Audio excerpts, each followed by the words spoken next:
Chers téléspectateurs d'Espoir TV, eh bien bonjour, très heureuse de vous retrouver pour nos émissions. Ça fait un petit temps, mais le Seigneur est fidèle et nous sommes de retour. Alors aujourd'hui, nous aurons une émission rencontre avec un homme qui nous vient de très loin, avec qui nous allons parler de vision, message et mission, le docteur Etienne Wumba. Nous allons être avec lui dans quelques instants. En tout cas, c'est un plaisir de pouvoir retrouver nos fidèles téléspectateurs. Espoir TV, comme vous le savez, est une chaîne qui vous parle de tout. Nous abordons tous les sujets. Si vous désirez d'ailleurs participer à des émissions, n'hésitez pas à nous contacter sur les coordonnées que vous voyez vous afficher sur votre écran.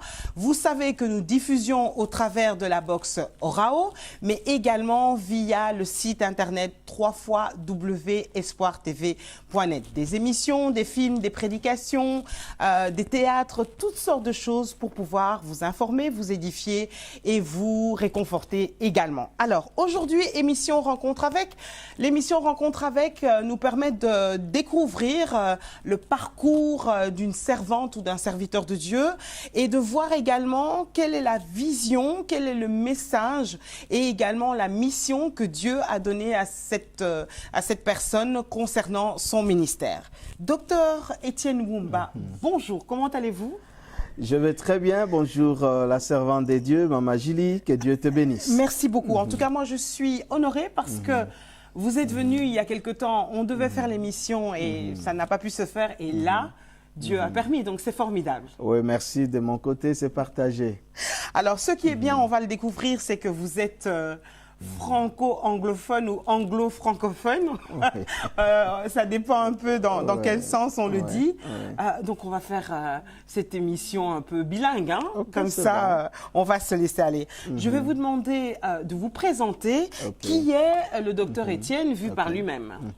Dites-nous. Merci beaucoup. Le docteur Etienne, c'est le président international des églises de Fountain of Hope au Nigeria. Fontaine d'espoir. En français, on dira Fontaine d'espoir. À Lagos, au Nigeria. Et puis, nous avons aussi une extension en République démocratique du Congo. D'accord. Donc, vous êtes originaire de la République démocratique du Congo. Et à un moment donné, vous vous êtes retrouvé au Nigeria. Oui. Alors, ce n'est pas quelque chose de commun. Comment ça s'est passé? Mais avant de vous demander de me répondre à cette question-là, on va voir un peu le parcours, parce que c'est Rencontre avec. Dans Rencontre avec, la première des rencontres que j'aimerais pouvoir voir avec vous, c'est celle que vous avez eue avec le Tout-Puissant, qui a fait que vous puissiez être appelé aujourd'hui serviteur de Dieu. Comment ça s'est passé dans le parcours? Bon, s'il faut parler premièrement de ma rencontre avec le Seigneur, ça remonte de très longtemps. C'est quand même vers les années 89, 90, pratiquement une trentaine d'années. Il y a un bien-aimé que Dieu avait utilisé pour venir m'inviter à l'église. Et puis, il m'a donc appelé et puis nous sommes partis.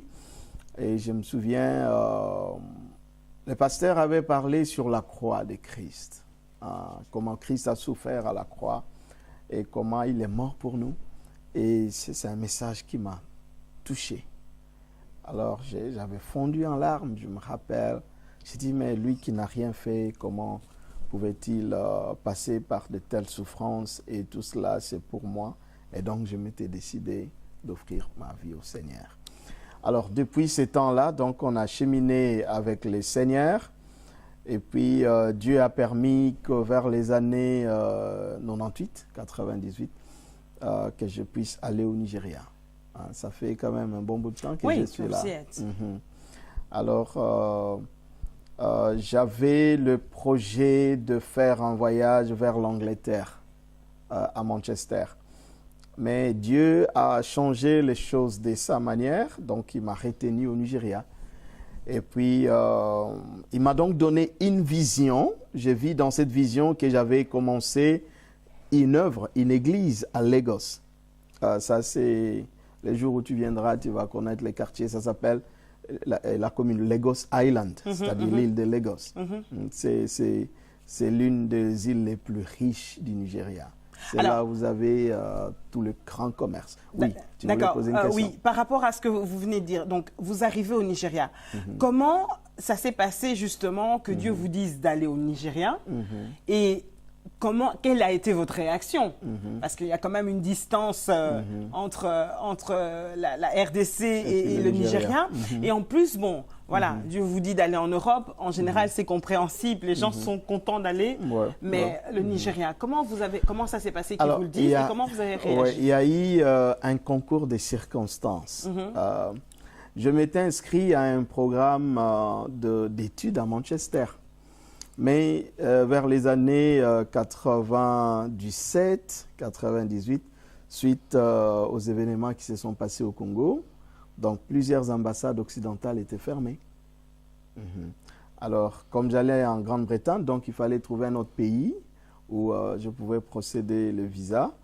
Et c'est alors que le choix du Nigeria est arrivé. D'accord. C'est vraiment un concours de circonstances. Dieu a arrangé les choses de cette façon-là.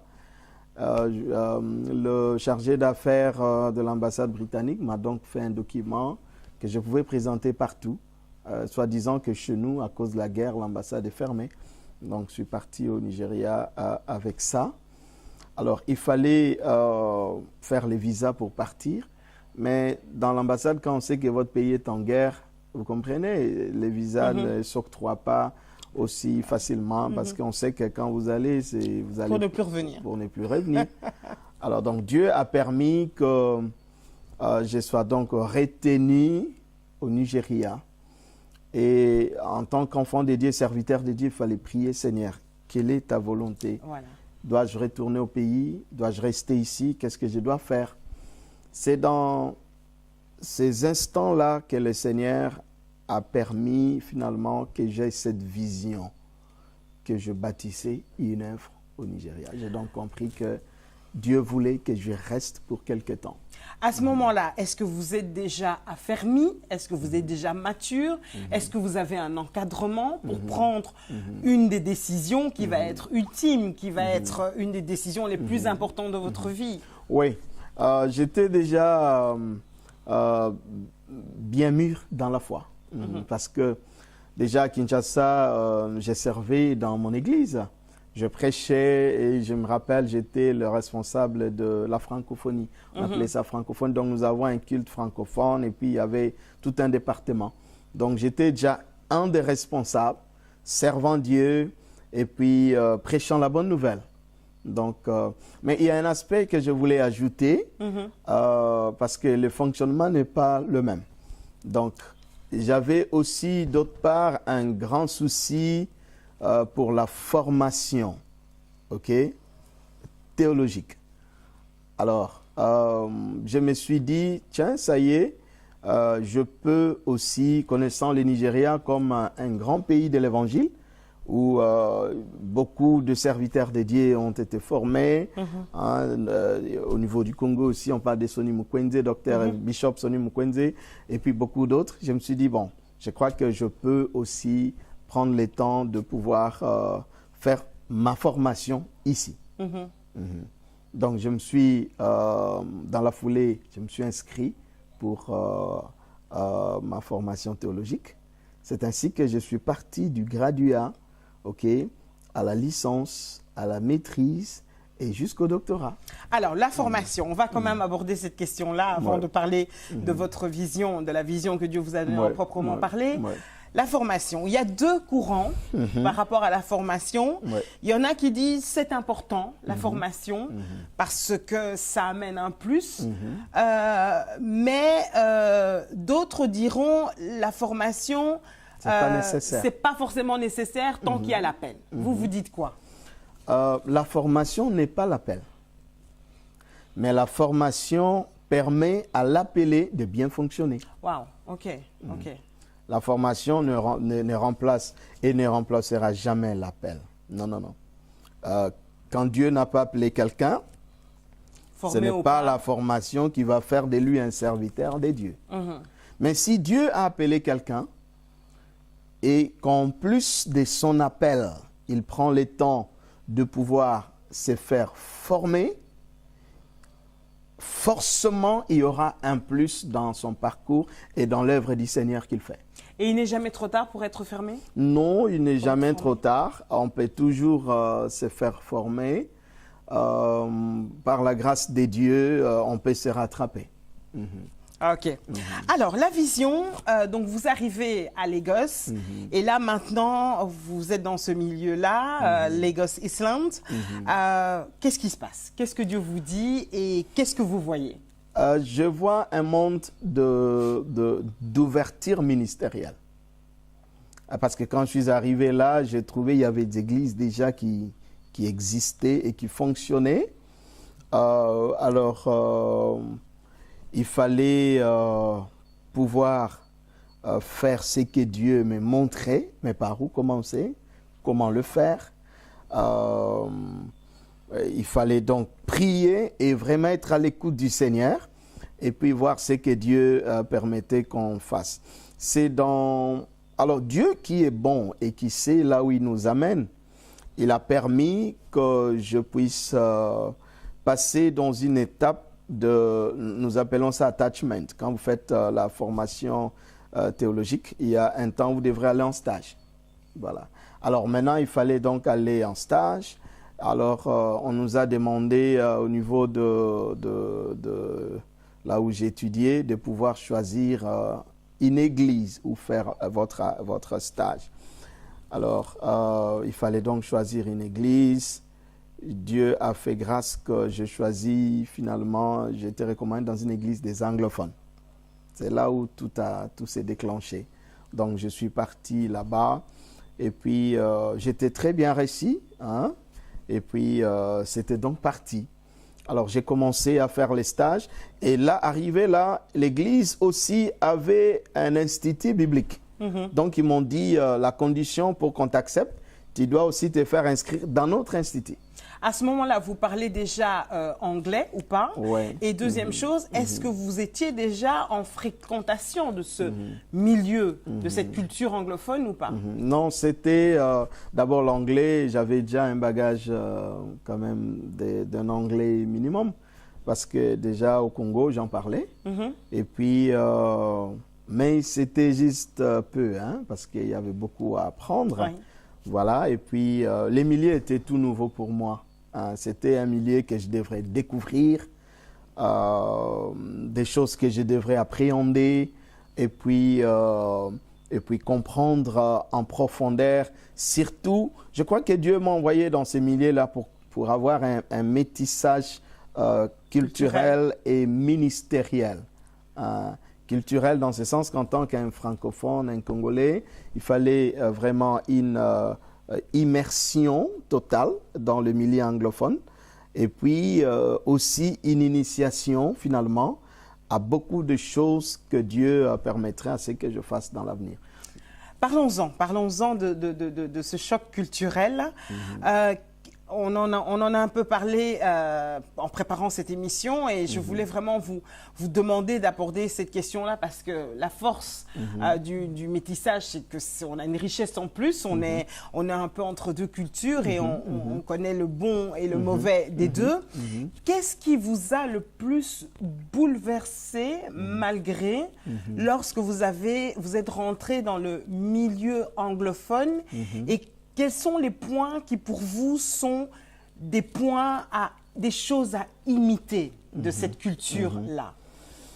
Ok, merci. C'est très intéressant. Je crois que pour beaucoup qui nous suivent, ça sera vraiment un plus et ça pourra faire avancer beaucoup de choses. Premièrement, le milieu anglophone, c'est un milieu où l'accent est beaucoup plus mis sur l'action.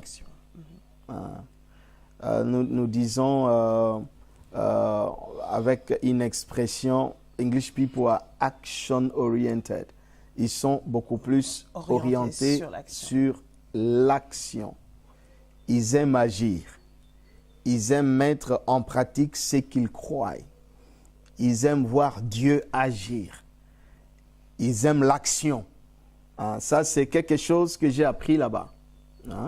Et pendant le temps que j'ai été dans ces milieux-là, je vis les gens oser. Je vis les gens agir. Je vais te donner un exemple tout à fait classique. Nous étions dans une salle qu'on louait et il fallait acheter quelque part. Mais là où on achetait, c'était un terrain qui n'était pas trop bien. Il y avait, on appelle ça en anglais, swampy area, c'est-à-dire il y avait de l'eau, tout ça là, marécageux, ainsi de suite. Mais on s'est dit, on achète ça. Et aujourd'hui, si je vous amène dans ces milieux-là, vous allez bénir le Seigneur. Parce que ça a été complètement transformé. Voyez-vous? Donc, il fallait oser. Il fallait oser. Il fallait sauter. Il fallait entreprendre. Il fallait faire quelque chose. Il fallait agir.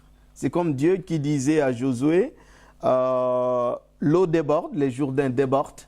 C'est impossible de passer, mais il faut vous mouiller les pieds. Les anglophones aiment se mouiller les pieds. Ils aiment oser entreprendre. Ça, c'est un. Et deuxièmement aussi, il y a le travail. Alors, la Bible nous parle aussi de calculer. Il faut calculer la dépense. Alors, est-ce que l'anglophone, lorsqu'il ose, c'est en se disant qu'il a déjà calculé, qu'il a déjà essayé de voir un peu la situation où elle est, ou il ose et en même temps il calcule? Bon, il y a deux choses dans calculer. Hein? Il y a calculer par rapport à ses moyens et deuxièmement, calculer par rapport aux moyens de Dieu. Mais trop souvent, nous calculons par rapport en fonction de nos moyens. Et tout ce que nous faisons en fonction de nos moyens sera limité. Par rapport à nos poches. Mais ce que nous faisons par rapport aux moyens de Dieu, ça sera toujours supérieur par rapport à nos moyens. Et une chose, je l'enseigne souvent dans mes formations, conférences de leadership que j'organise. Toute vision que vous pouvez vous-même sponsoriser, c'est une vision qui n'est que la vôtre, ce n'est pas celle de Dieu. La vision de Dieu, c'est toujours au-delà de vos moyens. Et de manière constante, vous dépendrez de lui pour son accomplissement. Alors, vous avez parlé tout à l'heure, vous avez dit il fallait que j'entre en immersion dans le milieu. L'immersion n'est pas l'imitation. On a l'impression, donc imiter, hein, je veux dire, on a l'impression que souvent, on imite quelque chose, on imite une vision, on imite une certaine culture, mais sans vraiment rentrer en profondeur. Est-ce que c'est important pour vous de faire la différence entre les choses? Donc, immerger, donc rentrer en immersion, au lieu de bêtement, passez-moi l'expression, imiter, en fait. Est-ce que c'est ça le problème? L'homme francophone est intelligent aussi. Et je pense qu'il n'est pas aveugle, il n'est pas fou, excusez-moi, mais il est aussi intelligent. Mais il faut un discernement exercé. C'est-à-dire, j'entre dans les milieux, je vois comment ça fonctionne. Je l'étudie donc. Je l'étudie, je sépare ce qui est important de ce qui n'est pas important. Je rassemble de valeurs, je rassemble des bonnes choses. Je peux vous donner peut-être juste un petit exemple. Les anglophones ne sont pas aussi trop, comment j'ai dit, trop solidaires comme le francophone. Oh, ok. Individualisme plutôt. Il y a un certain individualisme. Capitalisme, individualisme. Voilà, oh, ça va, tu as un petit souci, oh, ça va, Dieu va faire grâce. Ça s'arrête là. Nous, on veut aller un peu plus loin, on veut réchauffer le cœur de l'autre, on veut lui parler un peu plus profondément. Et ils ne sont pas comme ça. Donc, vous êtes en train de dire à quelqu'un qui nous regarde, OK, la mentalité anglophone, c'est bien, il y a l'action, il y a le travail, mais tout n'est pas à prendre. Non, il faut une sélection. Il faut faire la part des choses, il faut faire une sélection. Voilà. Les francophones que nous sommes. Les francophones que nous sommes, enfin, bénis de Dieu. Que nous sommes, voilà, bénis de Dieu, mis à part par Dieu. Nous avons nos valeurs qui sont bonnes. Mais il y a aussi beaucoup de choses que nous devons peut-être changer. On réfléchit trop. Nous sommes des très bons analystes, des bons penseurs, des hommes qui aiment réfléchir, raisonner et quelquefois pour ne rien faire à la fin. analyser, mais finalement qui nous empêche de... Nous sommes beaucoup plus orientés vers le raisonnement, la réflexion. On réfléchit longuement, on fait de longues réunions, on fait des longues analyses, mais quelquefois, malheureusement, qui n'aboutissent presque à rien. C'est ces côtés-là que l'on doit, je pense qu'on doit peut-être travailler là-dessus et puis voir comment, progressivement, tu sais, les changements dynamiques, ça ne se fait pas de manière brutale, progressivement faire un mariage entre l'action et le raisonnement ou la parole, et nous pouvons produire et faire des grandes choses. Alors, ce qui est formidable avec vous, c'est que vous prêchez en anglais et vous prêchez également en français. Et vous avez fait le choix, lorsque vous êtes en Europe ou que vous êtes au Congo, de prêcher en français. Déjà, comment vous faites justement pour faire ce switch et garder intacte la langue, de un. Et de deux, il y a quand même un mindset, donc une mentalité dont vous nous avez parlé, que vous aimeriez quand même transmettre par rapport à ce métissage. Comment vous faites pour intégrer cette mentalité, ce mindset dans votre message, dans le langage de votre prédication? La langue, c'est tout un véhicule de communication, de transmission, ce qui fait que quand vous prêchez en anglais, vous avez une autre orientation. Et quand vous prêchez en français, c'est tout à fait autre chose. Mais il faut aussi comprendre que quand vous parlez aux gens dans leur langue, le message va beaucoup plus directement. Il y a une proximité. Il y a une proximité, les gens se sentent proches de vous.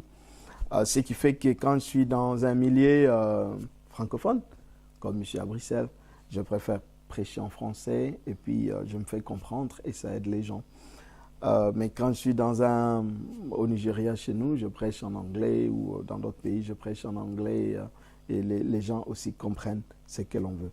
Mais il faut chaque fois étudier l'auditoire, connaître le besoin, dépendre du Seigneur afin de pouvoir parler aux gens dans le langage qu'ils peuvent comprendre. Parce que l'essentiel du message, ce n'est pas l'impressionnisme, mais c'est beaucoup plus cette communication que l'on doit faire afin que les gens qui vous écoutent, les gens qui vous suivent, puissent bénéficier, n'est-ce pas, du message que vous leur apportez de la part du Seigneur. Donc, il faut comprendre l'auditoire, il faut comprendre les gens qui vous suivent et même si vous avez quelque chose de la culture anglo-saxonne à leur communiquer, mais vous le mettez dans le format, ok, dans le cadrage qu'ils peuvent comprendre et recevoir. C'est ça, le travail que nous faisons, c'est essayer de pouvoir relier les deux mondes. Quand on est avec les anglophones, on essaie de leur faire comprendre comment le francophone réfléchit et travaille. Et quand on est avec le francophone, on essaie de leur parler comment le monde anglo-saxon fonctionne. Et ensemble, par la grâce de Dieu, il y a déjà quand même de résultats que nous avons commencé à récolter. À voir. Donc, ça veut dire qu'on est d'accord, le message reste le même, l'évangile, il est unique, voilà. Mais c'est la manière de le transmettre, le message, de communiquer le message qui diffère.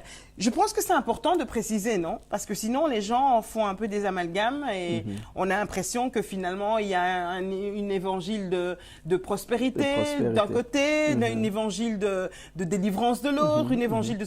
Non, il n'y a qu'un évangile. Il n'y a qu'un seul évangile. Présenté par 4 évangélistes dans la Bible, vous avez Matthieu, Marc, Luc et Jean. C'est le même évangile que nous prêchons ici, que l'on prêche aussi là-bas. Mais maintenant, c'est la façon de le communiquer aux gens. Hein, c'est la façon de le démontrer aux gens. Pour qu'ils le comprennent finalement. L'objectif, c'est de comprendre. Hein, et aussi de mettre à profit cette parole. Parce que quelqu'un peut vous amener le même message, mais quand c'est expliqué différemment, on a eu de mêmes professeurs de géographie, par exemple. C'est les mêmes cours, mais différents professeurs, différentes façons de communiquer. C'est un peu ça la chose. Mais sinon, c'est la même Bible, le même Dieu, le même Saint-Esprit. Mais maintenant, transmission et la foi des gens qui reçoivent, c'est ce qui fera la différence par rapport aux réalisations sur terrain. Voyez-vous? On peut prêcher, je suis par exemple un missionnaire, je voyage dans différentes églises. Chez nous, par exemple, au Nigeria, quand tu prends ta Bible, tu dis « Today is such a great day and I trust God to bless each and every one of you. Aujourd'hui, en français, c'est un grand jour, je crois à Dieu, toucher, visiter, bénir. Tu entendras déjà un amen qui sort de quelque part. Donc, on veut recevoir, on veut croire, on veut prendre ça, saisir ça. Tandis que dans d'autres milieux, ok, tu commences ainsi, les gens veulent d'abord t'étudier, il est qui, c'est quoi, il veut dire quoi. Et c'est cette façon-là d'essayer d'interpréter les choses qui fait la différence. C'est vrai que aussi dans le pays francophone, il y a des gens qui sont violents, qui croient et qui veulent quand même pouvoir saisir les choses. Mais si on veut être vraiment sincère, il y a quand même quelques efforts à conjuguer. Alors, la vision, merci. La vision, à proprement parler. La vision. Quelle est la vision? Merci. La vision de mon appel, c'est exclusivement une vision d'annoncer Christ comme la seule espérance du monde. La Bible dit dans Timothée, Jésus-Christ est la seule espérance. On n'est pas loin, espoir et espérance. Exactement. Voilà, il y a déjà un rapprochement quelque part. D'office. Ça, c'est la vision. Nous présentons Christ comme la seule espérance du monde. Nous croyons, et il y a trois dimensions. Premièrement, présenter Christ comme la seule espérance du monde. À part lui, il n'y a personne. C'est Christ qui sauve, c'est Christ qui délivre, c'est Christ qui donne la vie. Et aussi, bâtir une génération de porteurs saisonnés d'espérance. C'est-à-dire des hommes et des femmes qui peuvent présenter ce Christ au monde. Et c'est là, au travers de tous les moyens que Dieu peut mettre à notre disposition. Et enfin, préparer un peuple à la rencontre du Seigneur. C'est comme ça que la Bible dit Christ en nous, c'est l'espérance de la gloire. Nous introduisons Christ comme la seule espérance. Nous bâtissons une génération de porteurs saisonnés d'espérance. Et ensuite, nous préparons un peuple à la rencontre du Seigneur. Donc le message, un message d'espoir, nous partageons ça ensemble et c'est formidable. Pourquoi, selon vous, il est très important actuellement, dans le monde dans lequel nous vivons, dans le temps dans lequel nous sommes, d'avoir ce message d'espérance à communiquer? Parce qu'il y a tellement de choses qui amènent les gens à ne plus voir au-delà du bout du tunnel. Tu sais, beaucoup de gens, ils pensaient que pour être heureux, il fallait avoir de l'argent. Je venais d'être au Luxembourg, on m'a montré un pont où les gens s'est suicidés, tombés. J'étais en France et un jour, notre train a été retardé parce que quelqu'un s'est jeté sur les rails à l'approche du train. Et finalement, il a été écrasé. Et en Belgique, il y a aussi des choses. Donc, le monde dans son ensemble est arrivé à un point où l'homme n'apporte pas des solutions concrètes au problème. Il y a un désespoir. Les gens ne savent plus où ils vont, les gens ne savent plus par où passer, par où commencer, et ainsi de suite, tout ça. Malgré les nouvelles technologies, malgré l'avancée en malgré tout cela, il y a un désespoir total. Et c'est en ce moment-là que Christ vient pour dire « Je suis le chemin, la vérité et la vie. Je peux vous donner l'espoir, l'espérance que l'argent ne peut pas vous donner, que l'homme, la femme, les enfants, les choses de ce monde ne peuvent pas vous donner. Je suis votre espérance. » Et quand nous découvrons Jésus, nous connaissons Jésus, nous rencontrons Jésus, nous comprenons qu'il y a quelque chose au-delà du monde matériel qui peut nous donner la paix, qui peut nous donner l'accomplissement et qui peut nous donner la vie. On a des chrétiens qui nous regardent peut-être et qui sont eux-mêmes fatigués, désespérés, et malheureusement, on ne peut donner que ce qu'on a. Donc, ça veut dire qu'en tant que missionnaire, évangéliste, on va parler de la mission tout à l'heure, mais en tant que personnes qui doivent apporter l'évangile, eh bien, ils sont eux-mêmes des soldats qui sont fatigués. Qu'est-ce que vous pourriez dire à ces chrétiens qui nous regardent, qui sont dans le désespoir et qui ont besoin de retrouver la force pour pouvoir aller et parler à ceux qui ne connaissent pas le Seigneur? J'aimerais dire à nos frères, à nos sœurs, à nos bien-aimés qui traversent des moments difficiles, qui ont des défis, qui ont des problèmes et qui sont sous forme d'attaques multiples et qui ne savent pas par où commencer, quoi faire et comment s'en sortir. Je viens leur dire aujourd'hui que ce n'est pas encore fini. Dieu a un dernier mot sur votre vie. Aussi longtemps que Dieu n'a pas dit que c'est fini, ce n'est pas encore fini.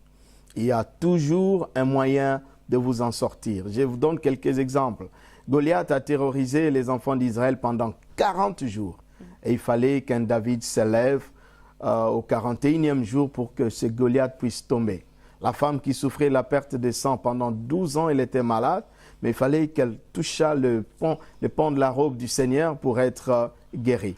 Il y a plusieurs personnes qui ont connu de problèmes, qui ont connu des situations difficiles, mais Dieu a volé à leur secours. Je crois que vous aussi, le Seigneur vole à votre secours au travers d'Espoir TV et il vous dit, il y a de l'espoir pour vous.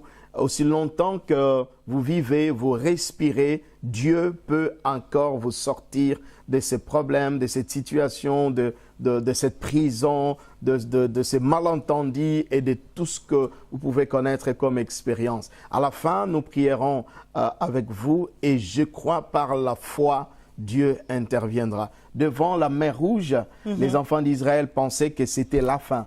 Mais Dieu dit à Moïse, élève ton bâton et l'eau va s'effondre. On n'a pas jeté un pont, on n'a pas donné des scaphandres pour nager, on n'a pas envoyé un bateau. Dieu a frayé un chemin pour eux devant la mer Rouge.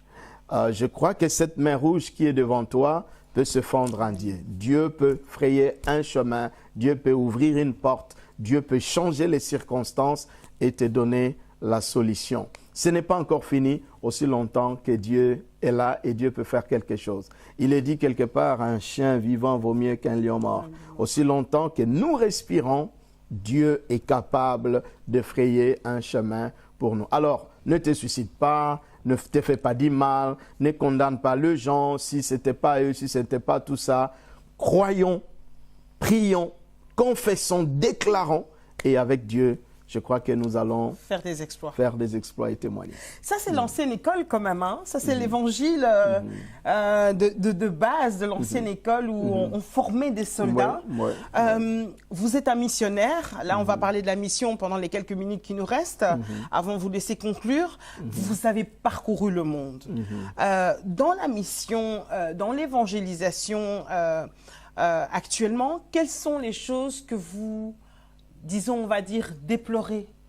Vous dites, c'est dommage qu'on a perdu telle chose par rapport à la mission, et qui fait justement que malheureusement, on a affaire parfois à une armée beaucoup plus affaiblie. Il y a plusieurs facteurs. Premièrement, le discipolat. Je venais de faire un séminaire sur les discipolats. J'ai même écrit un ouvrage sur les discipolats, ici sur place en Belgique, sur les discipolats. Je crois qu'on a perdu les vrais disciples. Le Seigneur disait au début des évangiles, il appelait les gens pour être des disciples. Oui. Et à la fin de son ministère, il dit aux apôtres, allez et faites de toutes les nations des disciples. Aujourd'hui, malheureusement, on n'a plus beaucoup de disciples. On a beaucoup plus de gens sensationnels, émotionnels, motivés, malheureusement par des intérêts passagers. Et là, vous parlez aussi bien des serviteurs que des... Non, mais c'est tout le monde confondu. Mais avant que l'on soit un serviteur de Dieu, on doit être un disciple. Un disciple, oui. il y a un parcours de serviteur de Dieu. Dieu t'appelle, tu te convertis, tu suis les affermissements, des enseignements de base, où on t'apprend à prier, à lire la parole de Dieu, mais surtout avoir la crainte de Dieu. Et ensuite vient l'appel de Dieu, reconnu par son Église, et Dieu finalement t'élève, tu es consacré, tu deviens ministre de l'Évangile. Donc il y a un parcours par lequel vous passez pour en arriver là. Ça, c'est quelque chose que nous avons perdu, et je souhaiterais que ces genres d'enseignements reviennent. Je prêchais, quelque part, je parlais de profil de disciple. Quelque part, Jésus dit, celui qui veut être mon disciple, qu'il se réunit lui-même et qu'il prenne sa croix et qu'il me suive. On a affaire aussi parfois à un espèce de, je vais entre guillemets, star system. Mais d'un autre côté, comment on parlait tout à l'heure en préparant l'émission des méga church qu'il y a, par exemple, au Nigeria, avec des églises de 10 000, 20 000, 50 000 membres, plus, vous m'avez dit. Il y a même une dernière 100 000. qui fait 100 000. Comment on peut faire pour être un pasteur d'une église de déjà 10 000 membres et ne pas avoir justement ce sentiment d'être un peu une star? Parce que finalement, quand on a une église de 10 000 membres, on est connu. Et quand on est connu, on est adulé, etc. Donc, très difficile de ne pas tomber dans une certaine... Non, mais moi, je pense que l'apôtre Paul disait « I die daily hein, ». C'est-à-dire, je meurs quotidiennement. Je traite durement mon corps. Je le tiens assujetti afin de ne pas... Parce que je dois t'avouer ici, à l'Espoir TV, que gérer la gloire, c'est difficile. On peut facilement basculer dans l'autre côté. On pense que c'est à cause de toi, c'est grâce à toi. Et si tu n'es plus là, rien ne peut se faire. Ce qui n'est pas vrai. Donc, il faut, d'autre part, une bonne gestion de la grâce. Hein, j'ai prêché ça ici à Bruxelles. La bonne gestion de la grâce et d'autre part, un bon disciple-là. Ça sont des choses que nous avons perdues. Hein, et puis, d'autre part, il y a aussi un évangile qui insiste beaucoup plus sur la prospérité. Tu vois, et les gens basculent de ces côtés-là. Dieu doit agir et maintenant, tout de suite. Et quand Dieu n'agit pas, il y en a qui donnent des ultimatums à Dieu. Si tu ne fais pas jusqu'à la fin du mois, j'abandonne la foi. Dieu ne répond jamais à ces genres d'ultimatums parce qu'il trouve que c'est de l'ignorance pure et simple. Donc, il faut un bon disciple là, mais aussi croire que quand nous cherchons premièrement le royaume des cieux, Dieu nous donne le reste hein, comme bénéfice, comme surcroît. Donc, quand nous craignons le Seigneur, Dieu nous bénit. Quand nous craignons le Seigneur, Dieu nous élève. Mais la base, ce n'est pas l'élévation, ce n'est pas la bénédiction. La base, c'est être un bon disciple de Christ, un vrai enfant de Dieu qui marche avec Dieu, qui craint le Seigneur. Et le reste, ça va suivre. Parce que Dieu sait, je m'excuse, parce que Dieu sait que nous avons besoin, évidemment, de moyens hein, pour pouvoir soutenir son œuvre. Dieu sait que nous avons besoin de moyens pour voyager. Nous avons besoin de moyens pour soutenir Espoir TV. Nous avons besoin de moyens pour faire avancer l'œuvre du Seigneur. Eh bien, il va nous les donner. Il y a des Joseph d'Arimathée. Il y a des Joséphine d'Arimathée que Dieu suscite pour que les corps de Christ ne restent pas à la croix. Alors, la mission, ça passe tellement vite. La mission, on va terminer par là avant de vous laisser bien sûr conclure. Comment se porte la mission? Quelles sont vos instructions par rapport à la mission pour cette année et les années à venir? Qu'est-ce que Dieu vous a dit en tant que missionnaire?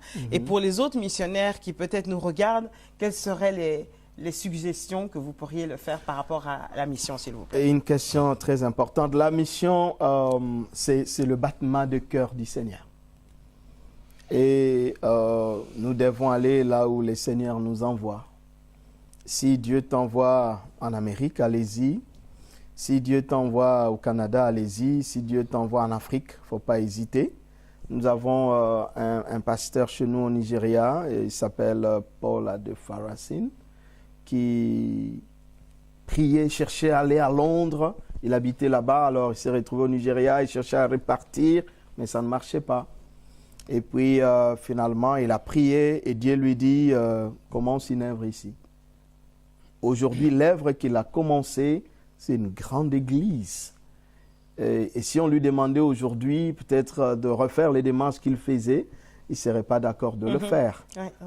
Alors, il y a donc, quand Dieu nous envoie quelque part pour aller faire le travail, on doit le faire exclusivement ici. Nous venons pour fortifier des églises, soutenir les enfants de Dieu, encourager le peuple de Dieu, prier pour eux, apporter notre quota de grâce pour l'édification des corps de Christ.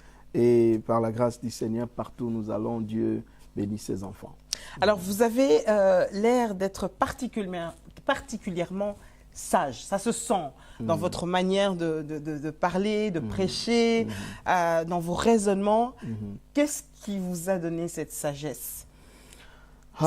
C'est les années, ou bien c'est les coups de la vie, ou bien c'est les leçons tirées? C'est quoi? Merci. Tu as tapé très fort quand même, parce que tu me remontes aux années 90, où le Seigneur m'a dit, j'ai entendu sa voix, il m'a dit qu'il m'ait donné une sagesse qui sera bénéfique pour son peuple. C'est comme ça que j'ai dit, vous avez tapé très fort. Gloire à Dieu. Et je crois que Dieu vous bénisse pour ça, c'est une révélation. Amen. C'est comme Jésus qui disait, c'est mon Père qui est au ciel qui te révèle ces choses. Ça, c'était donc un don reçu de la part de Dieu. Ensuite, le fruit de l'expérience aussi. Au fur et à mesure qu'on marche avec Dieu, on découvre, on se découvre, on passe par des épreuves, on passe par des expériences, on voit ce que Dieu fait, on comprend comment Dieu fonctionne et on comprend aussi comment vivre avec des gens. Et cela donc nous aide à pouvoir développer une certaine sagesse pour véhiculer facilement le message que le Seigneur nous a donc donné. Merci pour cette question. Mais gloire à Dieu, au moins le peuple saura que ces émissions, on les prépare et on les prépare d'abord dans la prière. Gloire à Dieu. Alors, docteur Etienne Mumba, en conclusion de tout cela, une vision, un message, une mission, une volonté d'apporter un message d'espérance, de forger les gens dans l'espérance et de les préparer à la rencontre avec le Seigneur. Votre conclusion par rapport à tout cela, s'il vous plaît. Ma conclusion, c'est quoi? C'est que nous devons travailler pour le Seigneur selon le moyen qu'il nous donne. Nous devons rester fidèles à la vision que Dieu nous a donnée, malgré les hauts et les bas et les expériences par lesquelles Dieu peut nous faire passer. Nous devons rester accrochés à cette vision et fidèles à cette vision. Et aussi, nous devons tout faire pour ne pas nous laisser décourager par les épreuves, les différentes réalités par lesquelles Dieu peut permettre que nous puissions, passer, nous fortifier au temps de l'adversité, persévérer, continuer à marcher avec Dieu, bien faire le travail que Dieu nous a donné, rester fidèles et persévérer et travailler, et c'est là pour la gloire du Seigneur. J'ai béni tous ceux qui nous ont suivis au travers de l'Espoir TV. Que le Seigneur vous bénisse. Nous croyons que ces instants vous ont été une grande bénédiction. Merci, que Dieu vous bénisse. Alors, on sait que ça ne sera pas la seule émission. On aura encore d'autres émissions parce qu'il y a encore des choses que j'aimerais aborder avec vous et notamment par rapport à votre ouvrage. On va le lire et on pourra faire une émission. Au début, vous avez parlé de prier, de prière, de prier pour le peuple. Je vais vous laisser terminer par la prière, s'il vous plaît. Et avant de prier, je voulais donner juste un témoignage pour ceux qui nous suivent parce que je crois que Dieu est capable de les toucher là où ils sont. Je prêchais au Luxembourg et il y a quelqu'un qui nous suivait ici en Belgique. Et pendant qu'on priait au Luxembourg, la puissance de Dieu est descendue sur elle ici en Belgique. Donc, Espoir TV est venu pour que tu sois touché, que tu sois béni, que tu sois guéri, que tu sois visité. Et nous serons heureux de pouvoir recevoir votre témoignage dans les prochains jours. Prions le Seigneur. Dieu notre Père, nous te disons merci pour ces instants de partage de ta parole. Nous croyons que ton peuple a été béni. Nous prions pour tous ceux qui nous ont suivis, hommes, femmes, jeunes enfants, ceux qui sont malades, que toi tu les guérisses au nom de Jésus. Ceux qui sont dans des difficultés, nous prions que tu frayes un chemin pour eux au nom de Jésus. Ceux qui ont besoin d'argent, nous prions que tu pourvoies pour eux au nom de Jésus-Christ. Ceux qui ont besoin de salut, nous prions que le Saint-Esprit puisse le toucher afin que Jésus soit reçu dans leur cœur comme Seigneur et Sauveur. Ceux qui traversent des moments difficiles et ceux qui sont combattus par l'ennemi, nous prions que tu leur donnes la victoire. Seigneur, merci pour tout ce que tu fais. Tu connais ceux qui nous suivent et tu agis au-delà de ce que nous demandons ou pensons. C'est par le nom précieux de notre Seigneur Jésus que nous avons prié. Amen. Merci infiniment de Dieu. On se voit très bientôt, je l'espère. Que Dieu puisse continuer à vous bénir et à vous soutenir dans cette merveilleuse vision et mission qui est d'apporter l'espoir, parce que sans espérance, nous ne sommes capables de rien. Merci en tout cas et à très bientôt. Merci à vous qui nous avez suivis. C'était vraiment un plaisir de vous retrouver. N'hésitez pas à nous contacter. Vous voyez les informations, nos coordonnées s'afficher sur l'écran. Vous voyez également les coordonnées de l'homme de Dieu. N'hésitez pas à le contacter. Merci à notre frère WWW à la technique, Willy YY. Vous savez qu'il a une structure également. Si vous avez des clips, vous avez des émissions, que vous avez des éléments que vous voulez faire, des capsules, n'hésitez pas à le contacter. Il est exceptionnel. Voilà, je vous retrouve très bientôt pour une autre émission. En attendant que Jésus reste notre priorité. Bye bye.